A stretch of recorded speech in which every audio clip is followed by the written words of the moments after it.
Hey there, everybody! Welcome back to 100-Bit. This time we're doing the next game in the Sonic franchise, which is not Sonic 2. This is actually Sonic the Hedgehog for the Sega Game Gear. And I know what a lot of the assumptions are. This is the same game, correct? Actually, no. First difference, little pink map screen there. But this is actually a pretty different game. At two of the zones, this is Green Hill, so my argument's not very valid right now. But two zones from the original Genesis game are in this, but the rest are completely original. And this game actually allows you to do a couple of cool things, like zoom past the screen if you're fast enough. And with an invincibility thing, you can blaze through everything else. So, that's always good. But for the game as a whole, I honestly think it's in a sense, better than Sonic for the Genesis. Honestly, its only valid point is the controls. The controls in this game are much more tight or controlled. He has a jump that's not too light, not too heavy. He can turn on a dime, but you can still keep the speed up. Another thing that I like about this game is that there's no special stages at all. The way to collect the Chaos Emeralds is that they're located in certain acts of each zone. You have to find them yourself, which promotes exploration, which I'm a big fan of when it comes to Sonic games in order to expand it as a title. You know, it's one thing going from left to right. It's another thing going from left to right, but also having some cool things to search for on the side. So in this is Act 2, we're going to find the Chaos Emerald, which is going, instead of to the right, up and to the left. We jump down this little hole, and boom! That's one emerald. Now, the Chaos Emeralds in this game are all colored blue.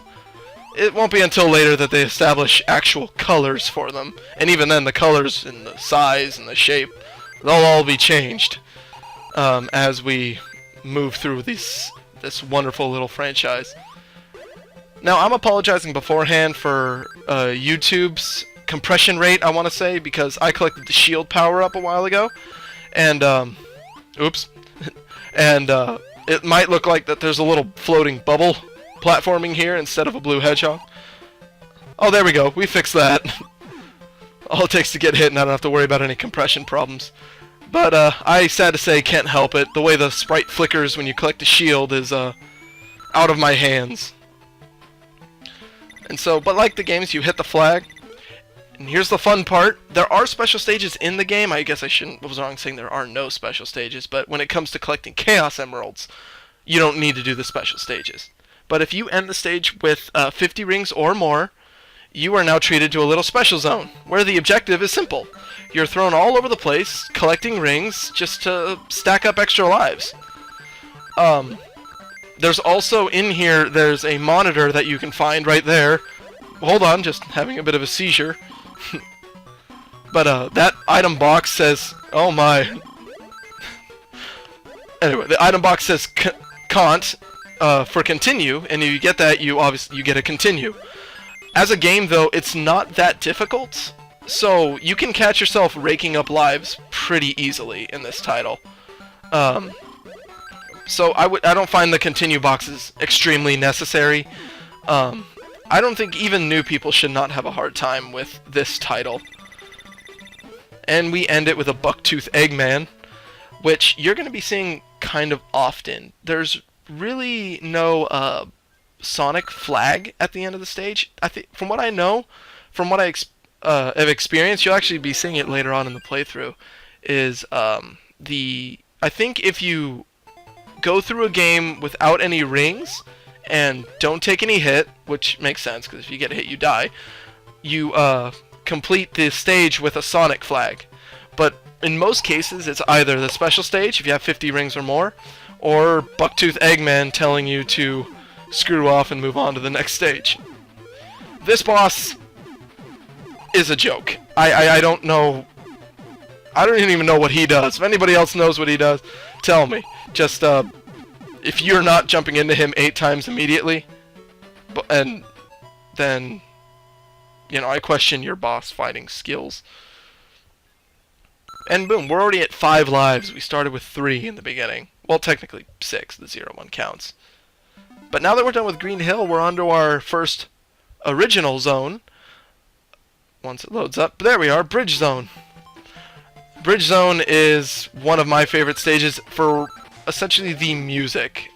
I am a bit of a fan of 8-bit music, and seeing Sonic going into the 8-bit is pretty entertaining, especially when it comes to the music. It's definitely a memorable tune, and we're actually going to be hearing subtle remixes of it later on in the franchise, most specifically the first Sonic Adventure. Now the gimmick of this level is that it actually is going to make you stop and do some platforming every once in a while. But there's some, like, there we are, some scales where you jump. The weight will knock you higher and higher, and so it helps you get to the higher platforms for goodies. Or an extra life. And what's cool about it is the game is not that... oh, right. Wait, let that drop. Jump up. That's Chaos Emerald number 2. And we're already... yeah, we're already a third of the way there when it comes to the emeralds, guys. And we're on our way to another special stage. Hopefully not one as seizure-inducing as last time, and I do apologize for people who were trying to keep track of that. But, I'm not sure why they decided to go with one color. Maybe it was the Game Gear's limitations, because honestly, this is the best the Game Gear titles are going to look. I'm playing this off of the Sonic Mega Collection for the PlayStation 2. And honestly, from an actual Game Gear, you're not going to be seeing this kind of color quality. The Game Gear as a console was pretty sad when it came to its quality on the screen. You had to be in the correct light and look at it in just the right angle to get to know even half of the stuff that you're doing. Which honestly I think is why this game was so low-key and off the radar. I mean, obviously it was used to promote the Game Gear, but with the Game Gear system being so... I guess the term is shoddy? Shoddy? Because obviously it was trying to compete with the Game Boy. It wound up just falling flat. Didn't help that the thing took 6 AA batteries and guzzled them like crazy. I actually did own a Game Gear in my childhood, and I also had the Game Boy though, but I went to the Game Boy more. Honestly, Pokemon took up my time more than the Game Gear's titles did. So I didn't wind up coming back to this game until much later with the Mega Collection. And Act 2 of Bridge Zone, it's not my favorite, mostly because it's an auto-scrolling section where the level moves along for you, and you just have to keep up with it.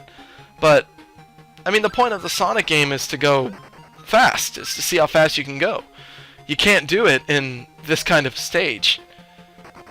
So it just winds up making the game feel kind of sluggish, or at least this section feel kind of sluggish. But it is a good chance for you to kind of slow down and take a nice reminisce of how he controls, and you'll notice that he's very, very sharp. It's a very sharp control. Whereas Sonic Adventure 1 for the Genesis, Sonic 1 for the Genesis, was a little not floaty. He just kind of had this momentum left over after a jump kind of thing, where he would move forward a little bit even though you didn't want to. And I honestly don't see that with this title anymore. But for the aesthetics of the level, I'm a big fan of it. Bridge Zone is an odd name for it, but it's definitely what is it? A bit of a change of pace. I kind of like the way it is. I'm not a fan of this orange picket fence kind of style. It's a bit jarring, but that's preference, honestly. And we're moving on to our next special stage. And you're going to be seeing, yeah, even with our score, I'm at 8 lives, and I'm going to be racking up the lives like crazy. You are given a time limit of 2 minutes, but that's plenty of time. The only time it's going to be a problem is these springs giving you any trouble, which, yeah, it looks like it might be one of those stages. I'm just trying to keep a track on, trying to keep an eye on him right now. Oh my.